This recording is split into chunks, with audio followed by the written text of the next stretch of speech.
and we had such a nice welcoming tonight. I want to point out that I'm very proud of Ben and Jenna for the work that they've done.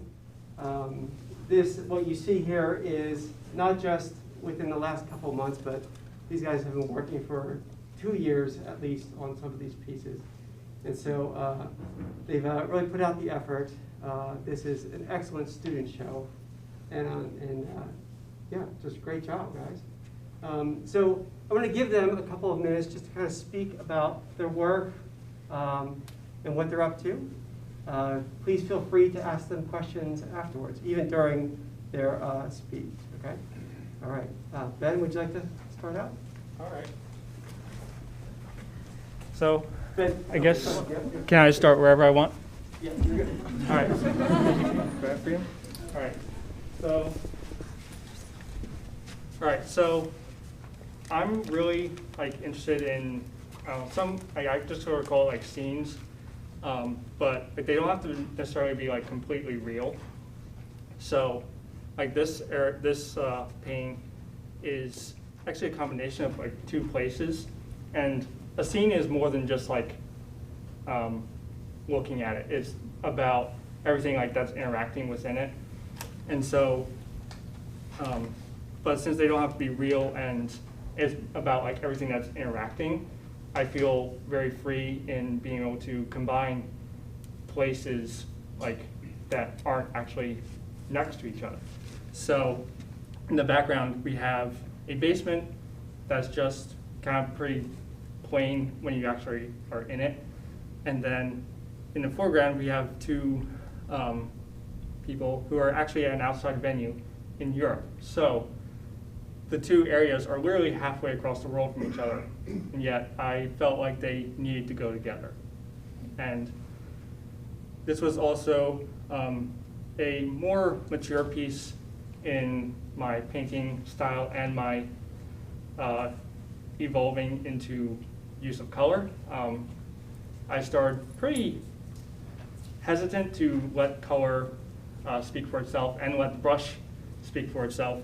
And so this was sort of my attempt to let that come out of me and just let myself have less control, especially mental control of what I was producing. So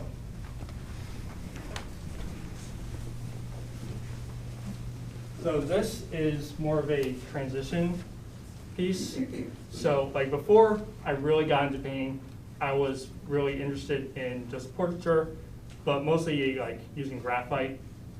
So once I started getting into painting, it was natural to want to experiment with portraits and painting. And so I love how pastel-y it came out, but yeah, once I started exploring more painting material and subject matter, the portraiture kind of didn't feel quite like me. So, but it was still very key in transitioning from something from first love to a second love. So one thing I find kind of a little hard to explain, but what is in most of this group here is something I kind of call a stillscape, because I don't quite get into the still lives, but these all have a pretty steady stillness and peacefulness to them that can only be described as a still life with very little animation. But considering a lot of them are meant to move or be propelled into movement, then they become waiting to start moving, and there's this stillness that is present. Most scenes are, again, real life, because I specifically remember, like, while walking, the entire street was like blue and gray and like marble white, and me and my sister walked past this window, and it immediately grabbed me because like these were the colors that were coming out in even brighter power. And like as soon as I took note and like took like reference, and like as soon as I started walking away, I knew it was going to be a painting because, well, it kind of just had to be. Because I was really drawn to like the triangle here and the felt texture that they give. Let's see. Here is, what I also do a lot is there are a lot of like real scenes, but I also augment a lot in order to get exactly what I want. And so here, like, what once was like a very cluttered room, I kind of just edited out a lot in order to get to very basic and flowing shapes that sort of, they talk with each other a lot within the painting, kind of really expressed a lot in the way everything intersects and how it all kind of flows together and with each other. Yeah,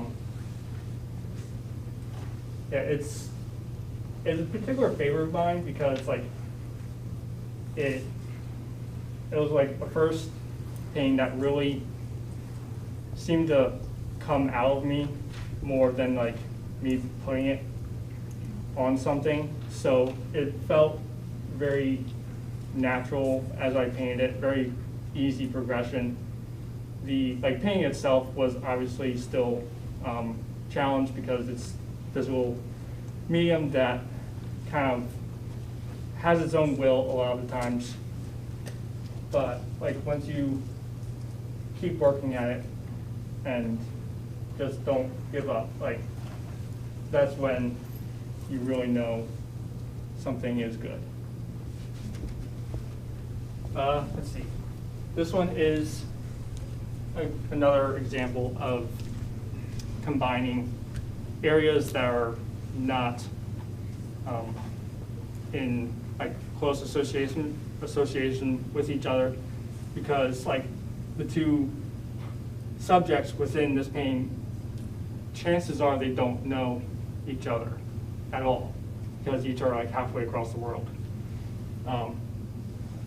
This was a time when I was beginning to be more okay with, this was before that one, where I was starting to be more okay with colors, looser texture, and brush strokes, and just trying to get a sense of realness, but also an unrealness in a way. It kind of came, it was kind of actually the start of my odd obsession with circus horses. Yeah, so I don't really know why that is, but yeah,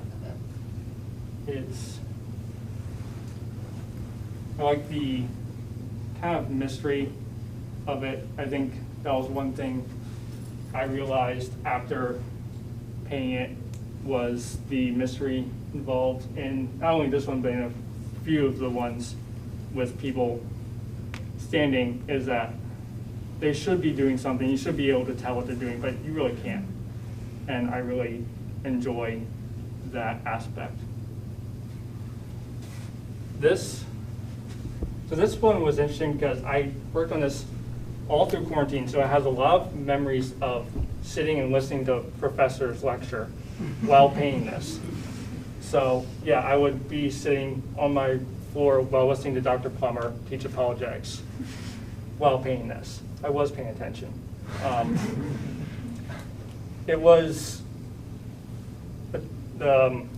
sort of more trying to experiment with the layering, whereas in a lot of other ones, things are kind of next to each other.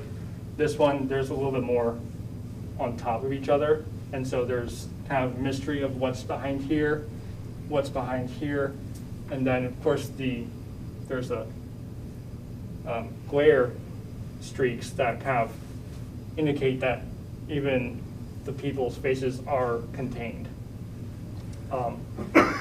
It was very deliberately placed, like the weight of the painting was placed at the bottom because I just, for some reason, felt like the need in the reference pictures, I felt the need to keep the top really blank area. For no particular reason I can think of, other than just I really need my love of also space. I need to not have it all so complicated and confusing. So,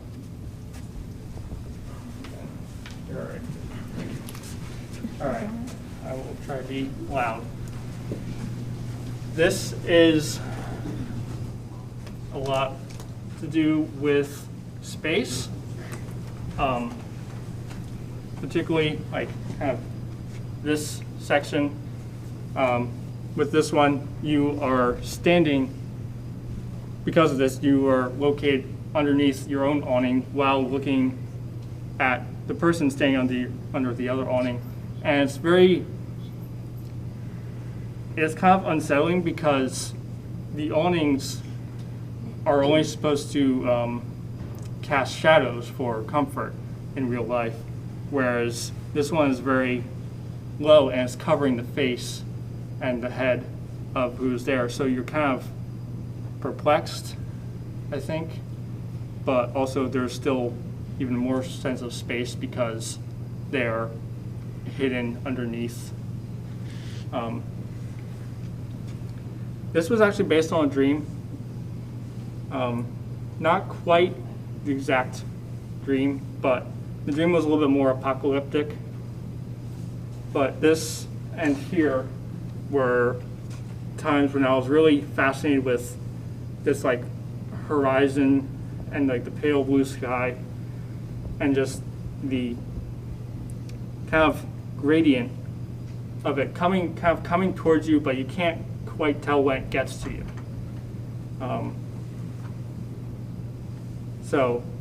And then the inside is not so much this one as that one, but is sort of like trying to play with the lights and the shadows that the kind of unknown light source is playing with on the sandstone.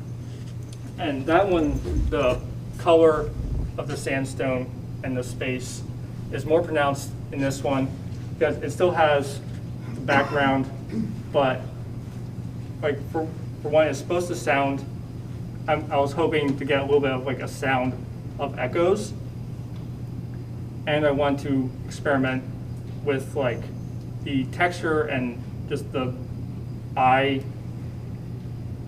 encountering sandstone and the kind of blue, yellows, and purples that bounce off it, as sandstone doesn't really have its own color. But I still need more space as well, so in using those purples, I added shadows that tried to emphasize the depth and the extension of the complex kind of out of the frame. And people have pointed out that these two could be of the same place. So I think that's about it. I don't want to cram everybody into there, but you can.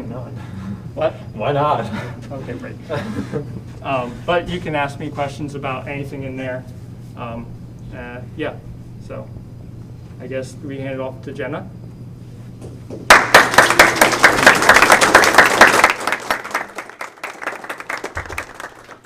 I know Ben just said he didn't want to cram everybody in there, but I kind of want start in there. So if you're comfortable being in there, then you can follow me.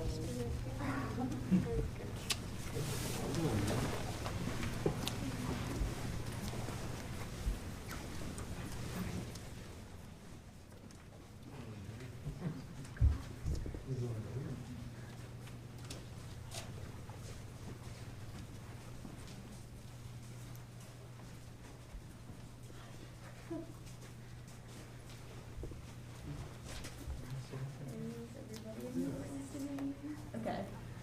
So there's one thing I usually hear by my fellow art students is that when they see something that's mine, they say it's distinctly Jenna.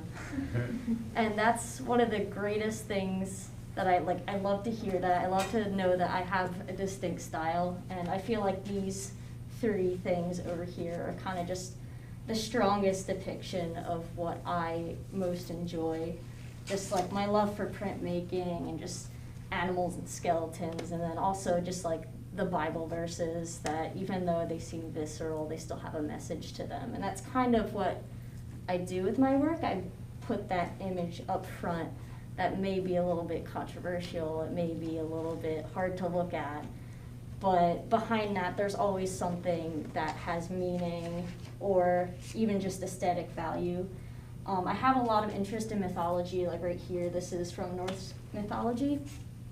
And just the tension between the serpent and the god Thor, just, I love playing with those dynamic compositions and just seeing the energy that goes into those.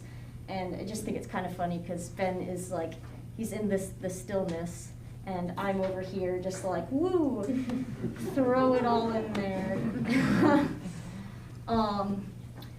This piece, it was just very strange for me because I'm not a painter at all.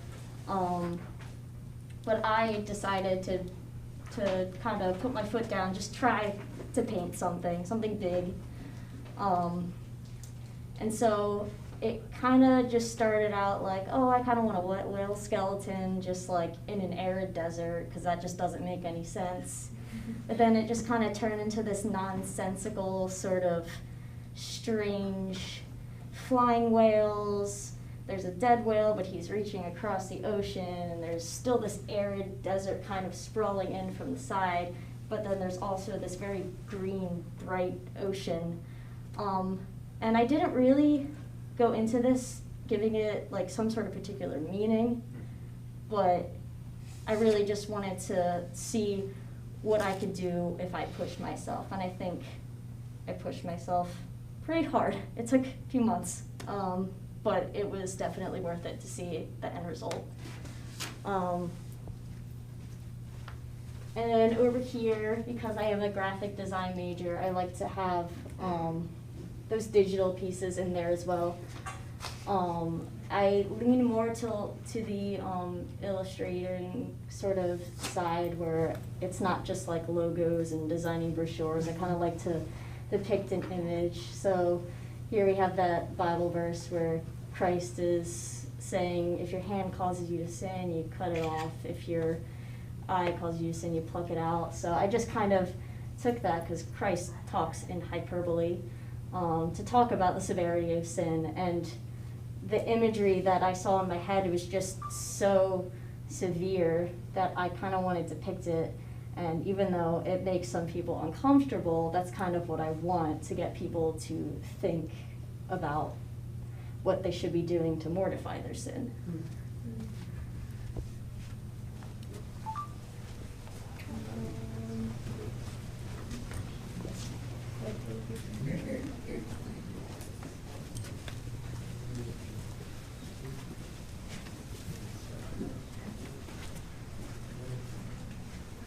So more recently, I've gotten into digital painting, which is, it's definitely been, I find it more comfortable for me than painting on a canvas, and I'm not really sure why that is, but kind of translating all of the things that I love and enjoy, like mythology, creatures, and just these kind of creepy things that you don't usually see in a Christian artwork.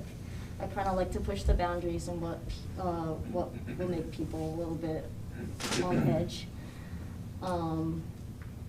But yeah, something like this, just kind of having like that sprawling, dynamic sort of composition, but also just that strong contrast, and you can see that in there as well. I kind of like to play with those darks and lights to really, really push them to get that atmosphere. I do have somewhat of a whimsical side too, but if you really look at it, it kind of doesn't seem very whimsical because you realize a pumpkin is making pumpkin pie, but that's okay. But the things that I really want to do is stuff like this, where it's kind of more illustrations and not just like that generic graphic design that you usually think of when you hear the words graphic design. So kind of just more like branding over here, and even just like this kind of stuff you may see on, like, I don't know, in books or on merchandise, I don't know, anywhere, hopefully. So as I said before, I'm really interested in printmaking, and I enjoy sort of seeing what the end result will be, because when you're making all those little carvings, you are like following a template, hopefully. I honestly did not follow a template for most of this. That's why I have some issues with it, but the issues kind of turn into things that I learned to love, because that's the joy of printmaking, is just kind of when you see the end result and it's not really what you were envisioning, but it's still good in a way. But just kind of focusing in on their faces and everything that's going on in the background. You're wondering, why are they so scared? What are these shadowy figures in here? Why, what the heck is going on in there? Why is the fence sort of falling apart and descending into the sky? And I do tend to lean more towards that nonsensical part of things to kind of convey a point. And if you also look at a lot of my other pieces, it's mostly animals. I'm very interested in the way animals look and how they would react in certain situations. And I thought cows were very kind of a good choice for this piece because they're kind of funny looking. They make weird faces, and they're very, you can really play with the faces. I'm not sure if I should talk about the pieces over here because you don't want me to. You're in charge, Jenna, you're in charge. Well, this kind of started off as a parody piece. I guess it's not as controversial as this piece over here, but I am interested in iconography, the Byzantine icons. They're very pretty, but they also call into question, well, should we be hanging these in churches? Is it okay to just kind of have this reverence for these saints when we receive our holiness through Christ? So these are the types of things that I'm thinking about when I go into making pieces like this. It may seem sort of irreverent, but I promise I'm not doing it just to be controversial. I like to bring things to the table in conversation. Just like with this piece, it looks very bad if you're just looking at it. I'm sure people may have a distaste for it, but I promise you it has meaning behind it. It's not just offensive just to be offensive, and I'm not sure if I should go too in depth into it right now, but it's just kind of my thoughts about certain things within the Catholic Church, and that's all I can really say about it right now. I think that's all I really have to explain myself at the moment. Thank you.